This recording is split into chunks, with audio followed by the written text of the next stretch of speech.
Evening, everyone. Welcome back to Daily Newspaper Analysis. Today is 8th September, and here we are with routine of discussing important newspaper articles of the day. Today, we have come across these five important articles. First two are from the Assam Tribune, the next two are from the Hindu, and the last one is from the Indian Express. All right. So, this is our Telegram channel. You may scan the QR code and access the PDF of this particular newspaper analysis as well as other informative PDF that institution shares on daily basis. In order to get access to that quality content, consider joining this Telegram channel. Little bit about me. Uh, like I have cleared couple of exams, which includes like from banking to state PCS to different competitive examination, and I've also appeared in UPSC, CSE as well as IFS interview. This is our new batch coming up, GS Foundation batch for both APSC as well as UPSC. You may choose different slots based on your requirements. This batch is actually beneficial for working professionals.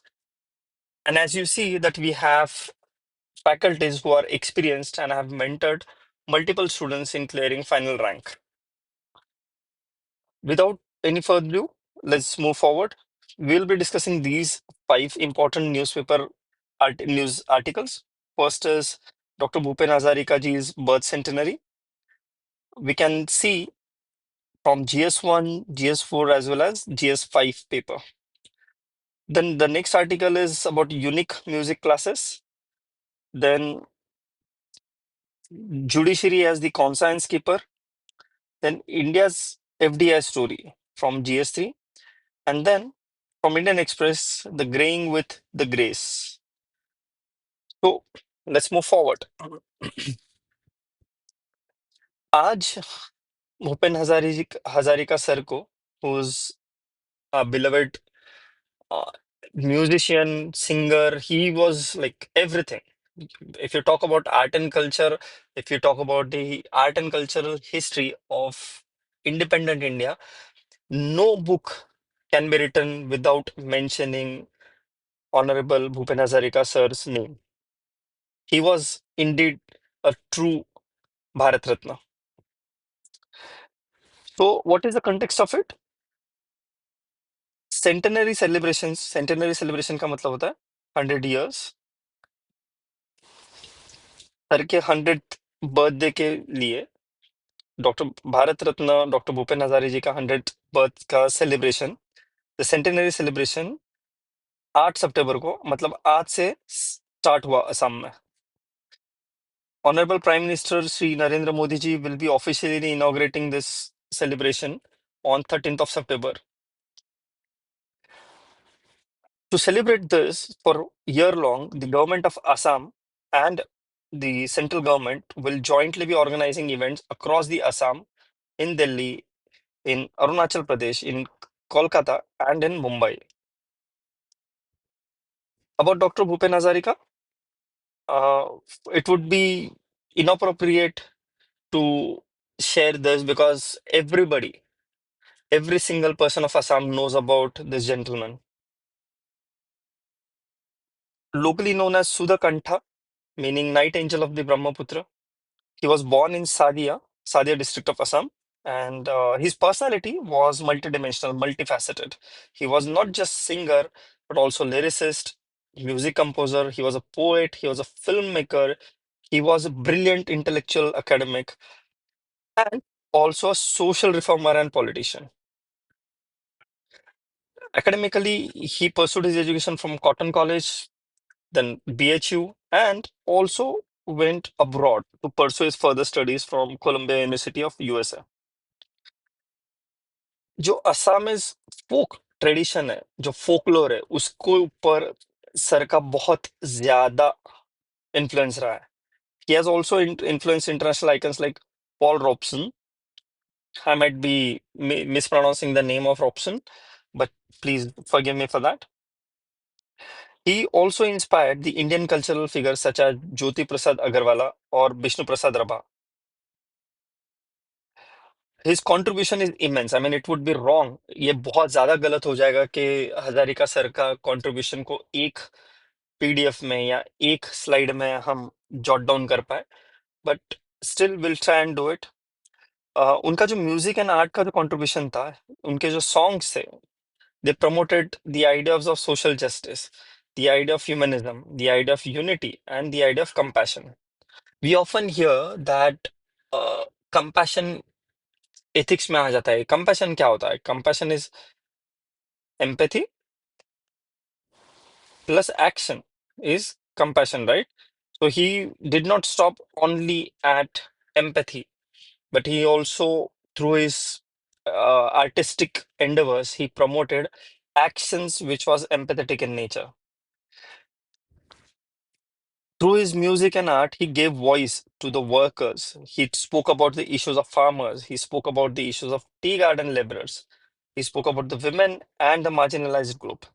So if you pay little attention, he, through his music, through his art, he was a true social reformer or somebody who gave voice to sufferings of marginalized group. उनके कुछ famous composition थे जिन्होंने Paul Robinson के for example ol' man rivers, oil man's rivers को भी inspire किया था। He not only composed for the Assamese music but also for Bengali and Hindi films. And by doing this, he actually ended up giving Assamese culture a national visibility. Everybody in small towns of Maharashtra, in small towns of Andhra Pradesh, even those people know about Bhupen Hazarika ji, and because of him, they know about Assam ka culture. About his public life, he was elected as an MLA, not from any party, but he was an independent MLA in 1967. He utilized public platforms to amplify, or rather, to give exposure to the people's aspiration and the social concerns of the time. अब इतना काम किया था तो इनको थोड़ा recognition and awards मिलना चाहिए। अब जो भी इनके अवार्ड्स मिले हैं वो भी काफी कम है compare to what his contribution was. Initially during his life time he was awarded Padma Shri, he was awarded Padma Shri, then he was awarded Padma Bhushan, then Padma Vibhushan, also the Dada Saheb Phalke Award, which is considered to be the epitome in the domain of films, music, and artistic. उनके मृत्यु के बाद इन 2019 he was awarded Bharat Ratna. इसे हम कहते हैं posthumously, मतलब उनके मृत्यु के बाद ये उन्हें दिया गया था। सिर्फ उनका ये जो कल्चरल इम्पैक्ट रहा उनके काम का, उसको थोड़ा सा समझ लेता है। सबसे इम्पोर्टेंट क्या था ना कि he connected Assam with rest of the India. He embodied through his action, through his music, through his conduct, through his social work, through different every aspect he endeavored into. He promoted, embodied the spirit of एक भारत श्रेष्ठ Bharat, unity को बहुत अच्छे से इन्होंने highlight and inculcate किया cultural Athos में। इन 2011 जब उनकी मृत्यु हुई तब लाखों लोगों ने उनका फ्यूनरल को अटेंड किया था, and just an testament to his connection with the masses. तो ये जो अगला एक साल है जो हम सेंटेनरी ईयर की तरह सेलिब्रेट करने वाले हैं, उसमें क्या क्या होगा?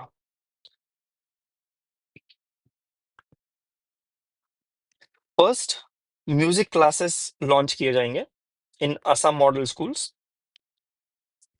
Then there will be a distribution of subsidy to the Assamese cinema producers. जो असम भाषा, असमिस भाषा में जो मूवीज बनते हैं उनके प्रोड्यूसर्स के लिए फाइनेंशियल हेल्प होगा by provision of subsidies. Government of India as a, उनके सम्मान में, उनके as a paying honour, paying tribute to doctor Hazarika, going to give ₹100 coin, मतलब 100 रुपए का कॉइन कमोमेरेटिव तरीके से उनको ऑनर करने के लिए 100 रुपए का कॉइन गवर्नमेंट ऑफ इंडिया बनाएगा।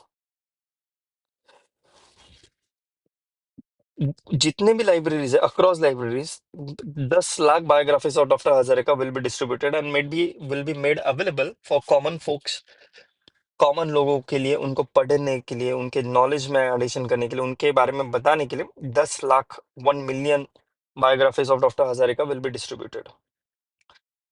Documentary on Dr. Hazarika will be released in Hindi, Assamese, and English so that his work is shared with millions of people. There will be organization of cultural programs like rallies, and there will be institutional events across the states. Infrastructural tribute, जो ढोला सादिया जो bridge है, longest riverine bridge, वो is named after Dr. Hazarika. All right. Here is one quick MCQ. You may consider solving it and you may write your answer in the comment section. I'll give you 30 seconds to think about it.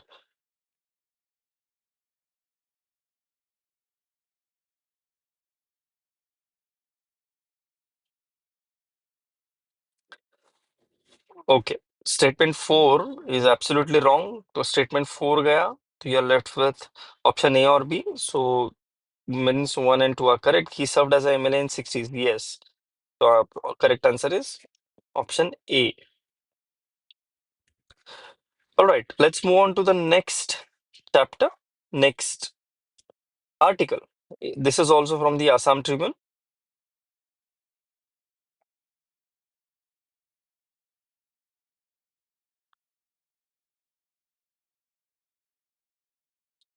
ये सुधकंठा's birth anniversary, मतलब doctor Bhupen Hazarika ji के birth centenary की celebrate करने के लिए unique music classes at model school को start किया गया, जिसके बारे में हम लोगों ने अभी ऊपर वाले आर्टिकल में पढ़ा ना, उसी के बारे में थोड़ा एलेबोरेट है। ये यूनिक म्यूजिक क्लासेस क्या है?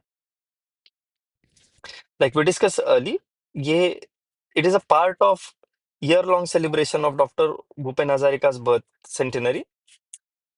इसमें क्या है कि गवर्नमेंट ऑफ असम ने डिसाइड किया है कि they will be introducing unique system of musical classes in Adarsh विद्यालयस, मॉडल स्कूल्स। इसके बारे में क्या है, ये जो प्रोग्राम है, about this program, this article is about this program. This program will be implemented by the Department of Cultural Affairs, Government of Assam. Platform is Guru Shish. It would be an online learning management system. LMS कहते हैं उसको, learning management system. Online LMS होगा for Indian music education. इसमें जो technology use की गई है, that is Gamaka box notation system. It is first and the only patented Indian music notation system. It is invented by Ramesh Vinayakam, who is also music composer.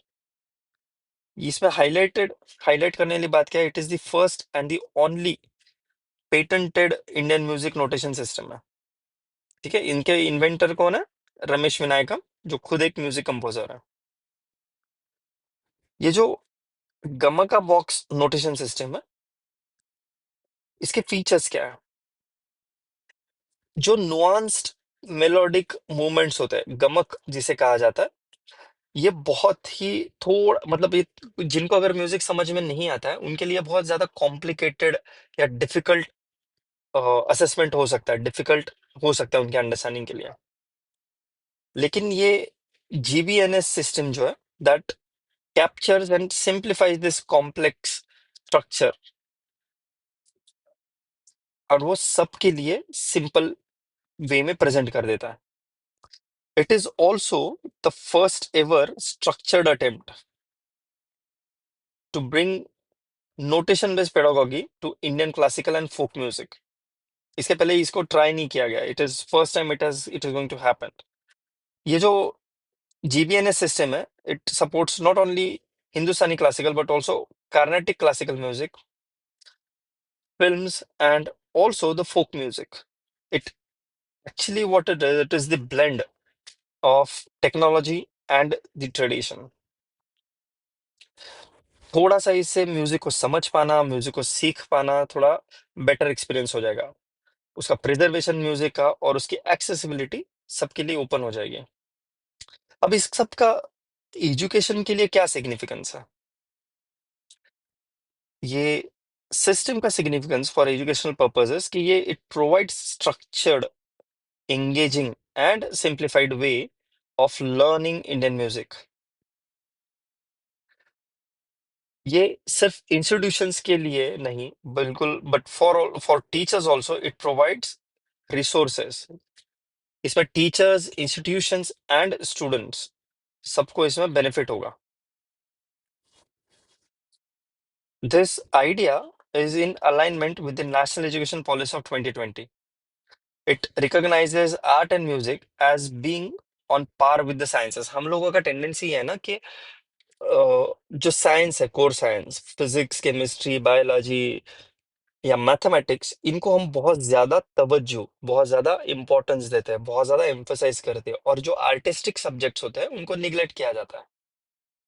But through this system, we are recognizing music and art are as good as sciences. This structure promotes the holistic and multidisciplinary education. Education सिर्फ किताबों के through नहीं हो सकता, ये music का भी बहुत बड़ा रोल है। And it will also promote the digital innovation. इसके इम्प्लीमेंटेशन में जो म्यूजिकल क्लासेस है, वो इनिशियली 56 आदर्श विद्यालय जो है आसाम में, उसमें लॉन्च किया जाएगा। एंड देन इवेंचुअली जब इसका फर्स्ट फेज सक्सेसफुली इम्प्लीमेंट हो जाएगा, then other schools will also be added in this scheme. Let's quickly solve the MCQ. I'll give you 30 seconds. Please go through it.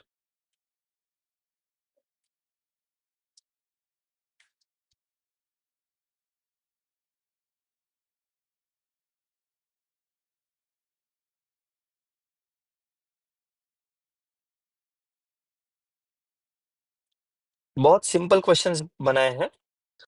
First statement is online LMS introduced in Assam's Adarsh Vidyalaya as a part of centenary celebration. Correct. So C statement eliminated. It uses patented GBNS system invented by the composer Ramesh Venkam. Second statement is correct. So option B is eliminated. The system supports only Carnatic. Wrong. It supports all sorts of music. So 3 is wrong. So answer is A.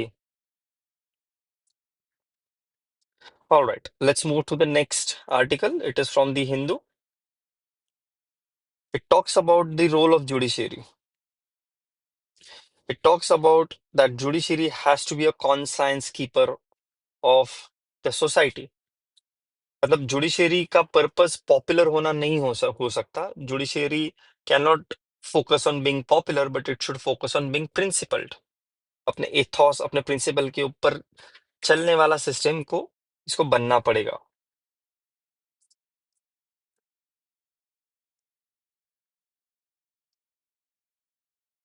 Alright.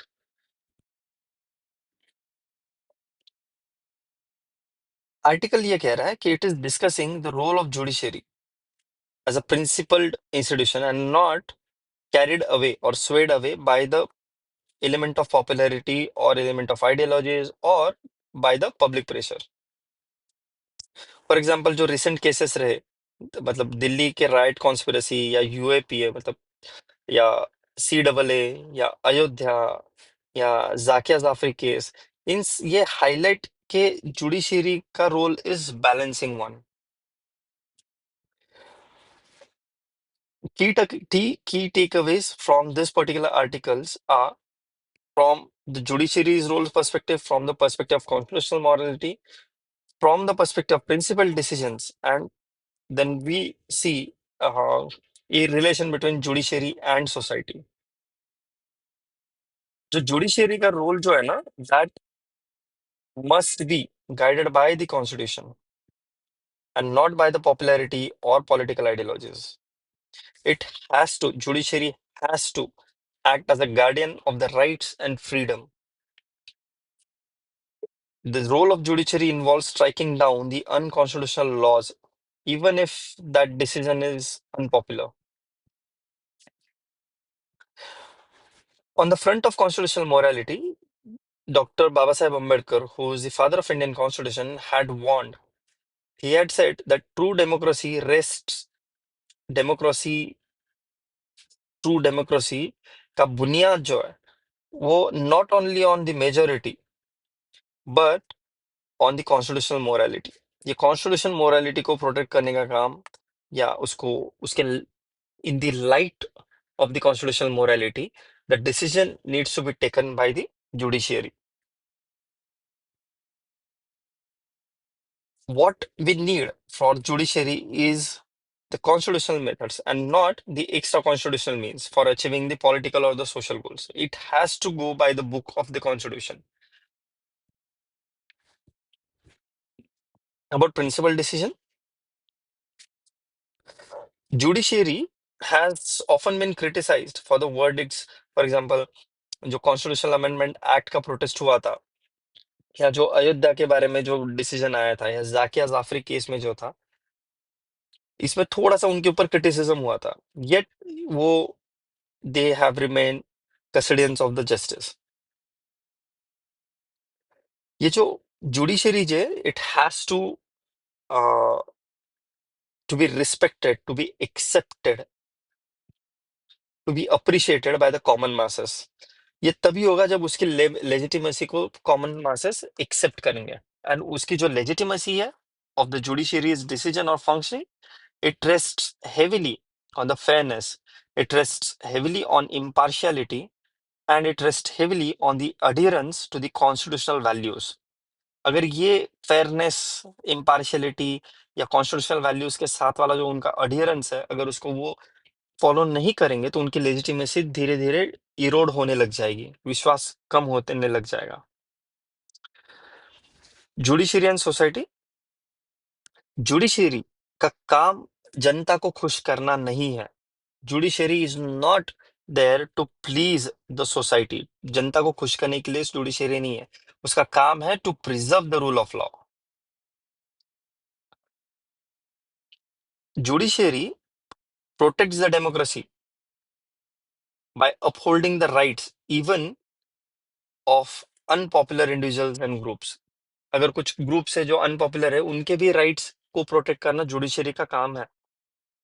Judiciary का important काम ये भी है कि executive and legislature की accountability maintain की जाए, उनकी आंसरेबिलिटी, उनको आंसरेबल बनाया जाए। This is also role of judiciary.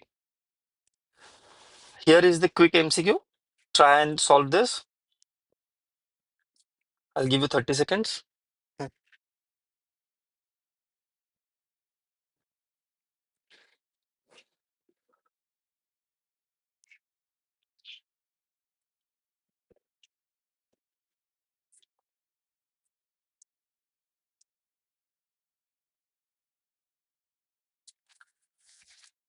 Statement 1 is Dr. Ambedkar emphasized that democracy in India rests solely on majority opinion. Wrong. Statement 1 is wrong. So option A and D are eliminated. Constitutional morality implies adherence to constitutional values over popular sentiments. Option is correct. Judiciary's legitimacy stems upon public approval of its verdict rather than constitutional principle. Wrong. The answer is true only. अभी तो हमने पढ़ा ना कि popularity उनका purpose नहीं है। They are not meant to please the society but they are meant to deliver the principle justice. अब थोड़ा सा आते हैं इंडियन इकोनॉमी के ऊपर। Let's talk about India's FDI story.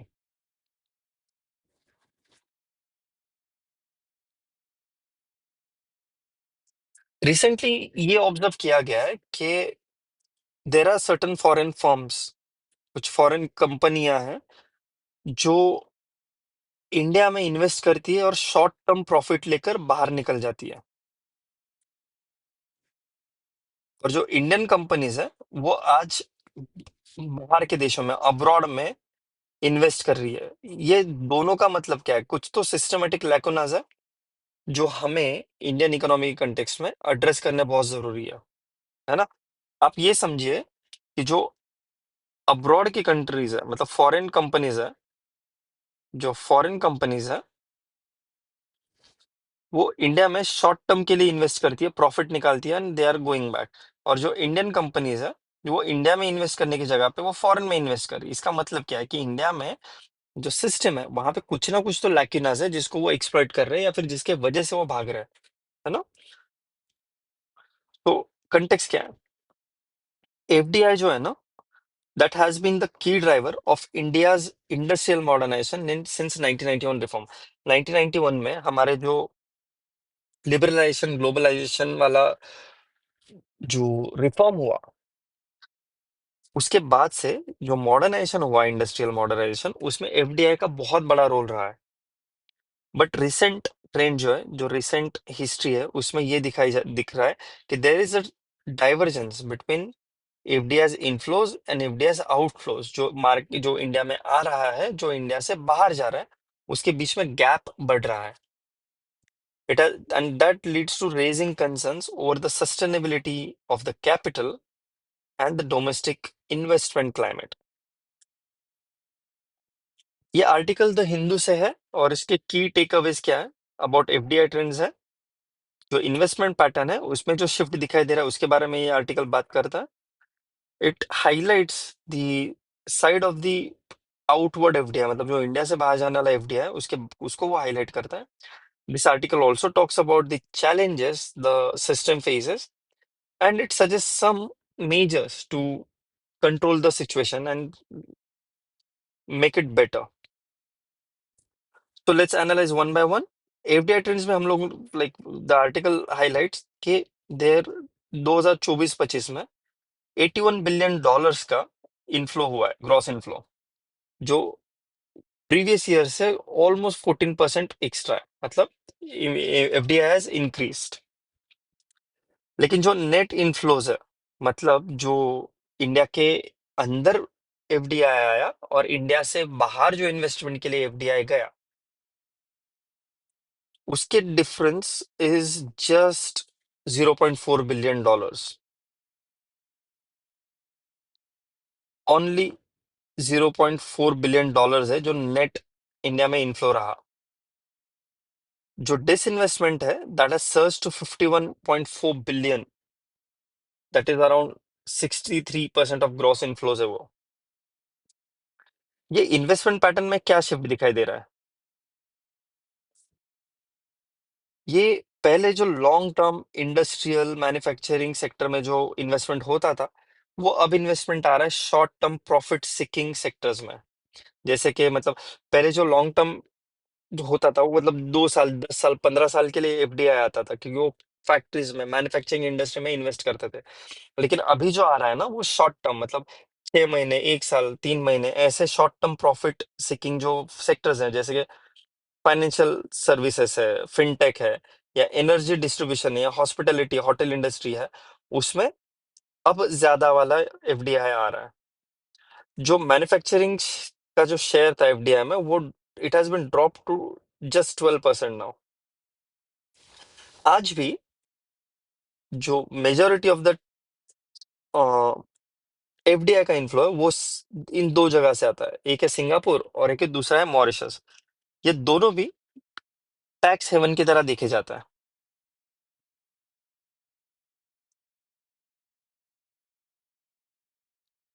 The next dimension the article talks about is the outward FDI, मतलब जो FDI India से बाहर जा रहा है, उसके बारे में। जो इंडियन फर्म्स है, they are investing abroad, and that has rose from $13 billion of 2011 to 12 to almost 30 billion पिछले साल। मतलब ऑलमोस्ट डबल से ज्यादा इन्वेस्टमेंट इंडिया से बाहर गया हुआ है, मतलब इंडियन कंपनी से अब्रॉड इन्वेस्ट किया हुआ है। It says two things. One, कि इंडियन कंपनीज के पास कैपिटल इतना है, but it's a good sign that Indian companies have become so powerful that they can invest outside. But it's also negative side that they find investing outside of India more beneficial than investing inside the India, right? अब ये जो outward एफडीआईज है, outward flow जो है, that is driven by the regulatory inefficiencies. We also have infrastructure gaps, and हमारी policies थोड़ी सी unpredictable है, ऐसा आर्टिकल आर्ग्यू कर रहा है।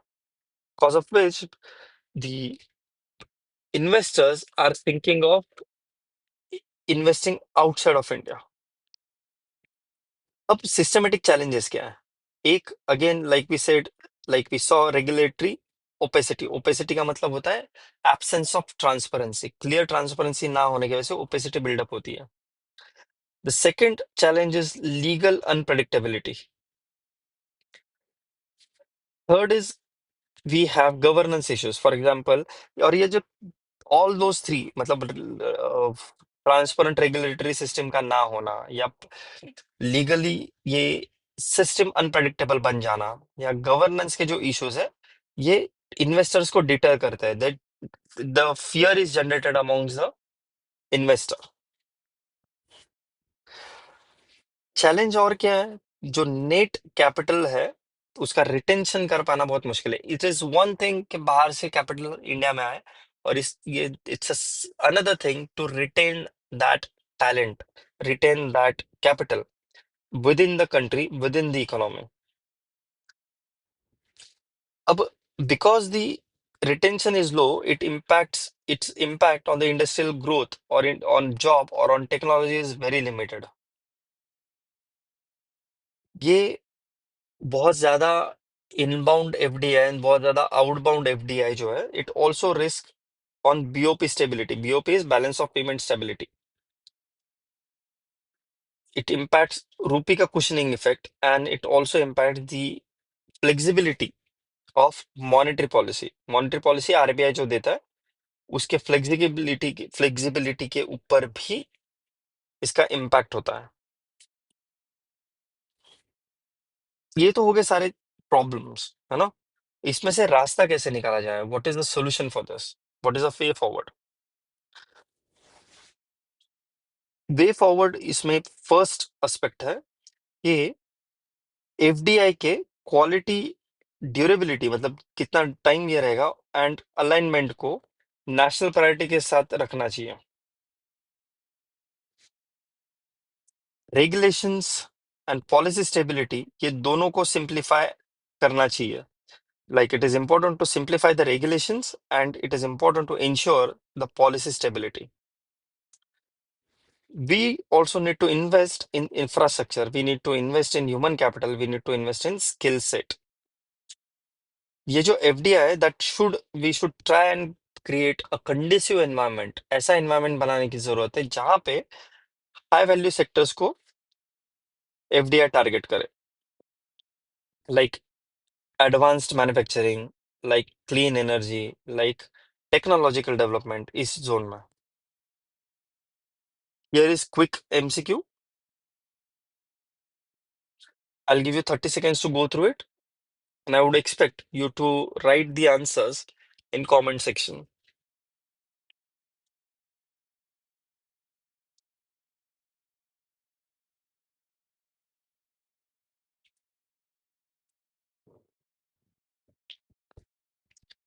Net FDI inflows have sharply declined post 2021 despite gross inflow rising. Yes, क्योंकि outbound बहुत ज्यादा बढ़ गया है. Manufacturing continues to attract the largest share of FDI in India. No, it has reduced. So option 2 is gone. The correct answer is only A, 1 and 3.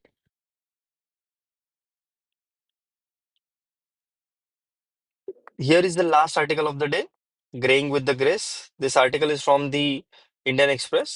Indian Express का article है ये. It largely talks about the fertility, total fertility rate, and demographic कैसे change हो रही है, किस क्या क्या चेंजेस आ रहे हैं उसमें, इसके बारे में ये बात करता है ना। It talks about the changing population dynamics.